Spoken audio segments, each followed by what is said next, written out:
girl Shay and your boy. Third time. And we are back again today with another reaction video. Guys, today we are reacting to 10 things all WWE wrestlers do that it just doesn't make sense.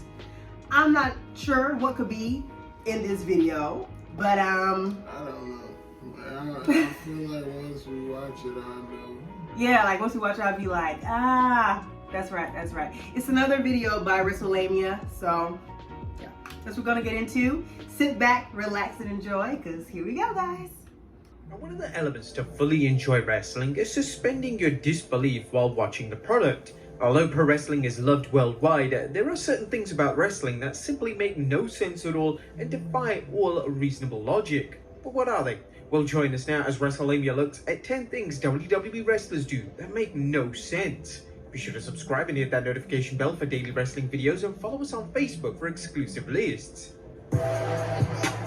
If you hear any noise, it's our big girl, our dog, Kira. Number 10, TV distracted by music. One of the most criticized tropes of modern wrestling, in particular WWE, is the fact that a wrestler is always distracted by their rival's theme music. This occurs when a wrestler is in the middle of a match and suddenly their rival's theme music will play. The wrestler will be so distracted by the music that they will lose all focus in the match. This usually leads them to losing it via roll-up, and this has been a WWE staple for the past 3 decades. I mean, does every wrestler have a short attention span? Well, the kayfabe answer to this trope is perhaps the wrestler who is getting distracted is also so consumed by their hatred for their rival that when they hear that music, they have to stop whatever they're doing in case their rival appears. But still, why should this work for every wrestler? Number 9, they don't steal seemingly deadly finishing moves. It's only when you can actually think about certain moves do you question the legitimacy for them. For instance, the People's Elbow. What makes The Rock's trademark finisher more effective than a standard elbow drop? There's virtually no difference other than the fanfare involved. Same goes for Hulk Hogan's leg drop.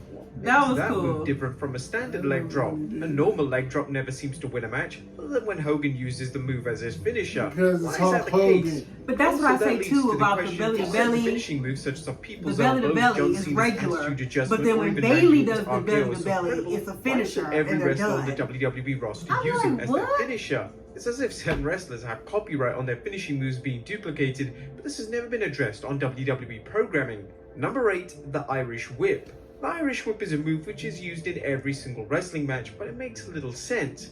The move involves the wrestler being thrown into the ropes and they will run back at their opponent. But why? Why does the wrestler run? Why don't they just fall down at the velocity of the whip itself? Now, perhaps the kayfabe answer to this is that a wrestler may be able to get some momentum and perform a move when springboarding off the ropes. But the stamina it takes to do this multiple times in a single match makes the move seem completely pointless. Number 7, the no-sell. One of the biggest features of a John Cena match is the fact that he'll perform multiple shoulder blocks. Traditionally, the first time he will use a shoulder block in the match, the wrestler will completely no-sell the move and pop back up, only to be slammed down by Cena again. The question here is, why would the wrestler instantly pop back up? If the move hurts, why are they not waiting on the mat for a breather? Right. The same could be said for quick sequences in a match. Moves such as a clothesline are usually no-sold, and the wrestler, similarly to how they react when hit with a shoulder block, will immediately pop back up. This makes no sense whatsoever. Number 6, the inability to climb ladders. Now, there have been some legendary ladder matches throughout WWE history, from Money in the Bank matches to Shawn Michaels vs Razor Ramon to Triple H vs The Rock, and even the iconic TLC matches featuring the Hardy Boys, the Dudley Boys, and Edge and Christian. All of these were acclaimed matches, but even they had an element in them which defied all logic. The issue with the ladder match is simple. Why do wrestlers struggle to climb the ladder? Wrestlers, when climbing the ladder, go extremely slow as if they're going in slow motion. And this has been the case in all ladder matches, particularly those in WWE. On a few occasions, we've seen wrestlers climb the ladder extremely slowly, only to run the ropes later on. Number 5, a lack of urgency to win a cage match. Now, the cage match is one of the most popular matches that WWE produces. But there's been one thing that has confused fans since the very early cage matches took place in WWE. Now, most cage matches have the stipulation that the match can be won by either pinfall, submission, or escape from the cage. This escape can come from either escaping over the top of the cage or simply walking out of the cage door. However, when a cage match takes place, the match lacks any form of common sense. There should be a sense of urgency in escaping the cage itself, and the easiest way to do this is to simply going out of the cage door. Right. Take for instance when a superstar in the match begins to escape the cage by climbing the cage itself.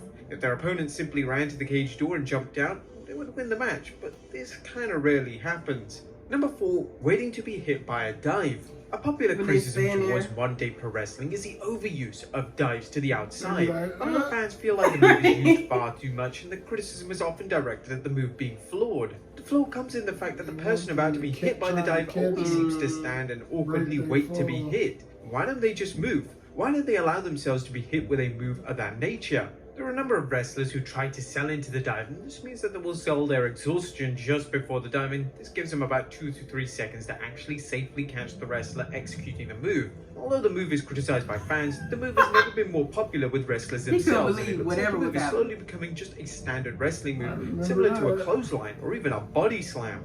Number 3, sticking to PG guidelines. Although before 2008, it was common practice to see chair shots to the head and other obscene violence. When WWE transitioned into a PG product, this all changed. In modern hardcore matches in WWE, the violence is rather timid, but this makes no sense from a logical point of view. If anything goes in a no DQ or hardcore match, why don't wrestlers perform chair shots to the head or other sinister things such as flaming table spots or even thumbtacks? Ooh, the thumbtacks. No DQ matches are usually reserved for heated rivalries, and if the two wrestlers really hate each other, shouldn't they be doing everything in their power to hurt each other? It's as if they signed a secret contract that they would never perform anything in a match that breaches PG guidelines. This has never been addressed to the WWE fans directly. Number 2, cooperate with every single move. One of the biggest things about pro wrestling that is completely flawed is the fact that with certain moves you can see wrestlers cooperating. This doesn't mean from time to time you can hear wrestlers talking in the ring. This can be explained with wrestlers simply talking trash to their opponent. It means that you can actually see a wrestler helping their opponent pull off moves safely. For instance, when a wrestler performs a top rope move, the wrestler taking the move will always make sure they're in the right position. This sometimes even involves them moving closer to the wrestler just in case they miss. In kayfabe, why does this take place? Shouldn't the wrestler be selling on the mat rather than shifting into position? Certain moves such as Alberto Del Rio's stomp rely on the opponent to actually hold onto the ropes whilst Del Rio performs the move, meaning it looks absolutely terrible and completely brings fans back to the reality of what they're actually watching. And number 1, taunts. Taunts are one of the biggest features of pro wrestling, but do they actually make sense? Some of the most iconic taunts in WWE history have included John Cena performing the "You Can't See Me" taunt before hitting the 5-knuckle shuffle, Scotty 2 Hotty performing a dance routine before hitting a basic chop to the grounded opponent, or even The Rock's elbow pad removal before performing the People's Elbow. Do these taunts make the moves more effective? Yes! Really? Yes, they do! It's easier to hit the move as quickly as possible to end the match whilst the opponent is down and seemingly hurt. Although these taunts can give certain wrestlers more character and depth, it doesn't mean that their lack of logic can't be addressed. But there you have it, folks. 10 things wrestlers do that makes no sense. In some ways, leave your comments down below. some, I'll see you next time with some more wrestling content. Some are kind of weird. Everybody being distracted by the music.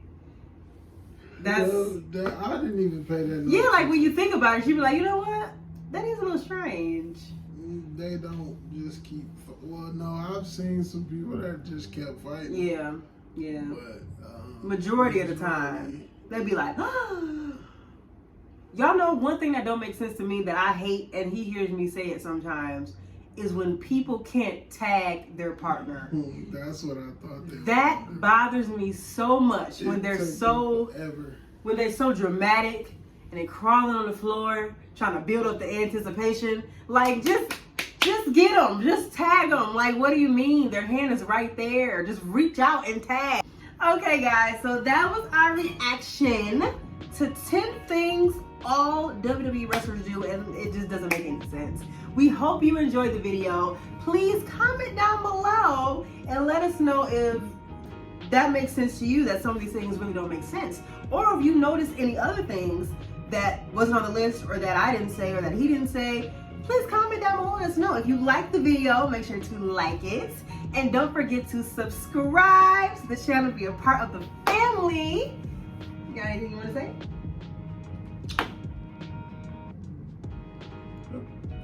Love you guys. Peace.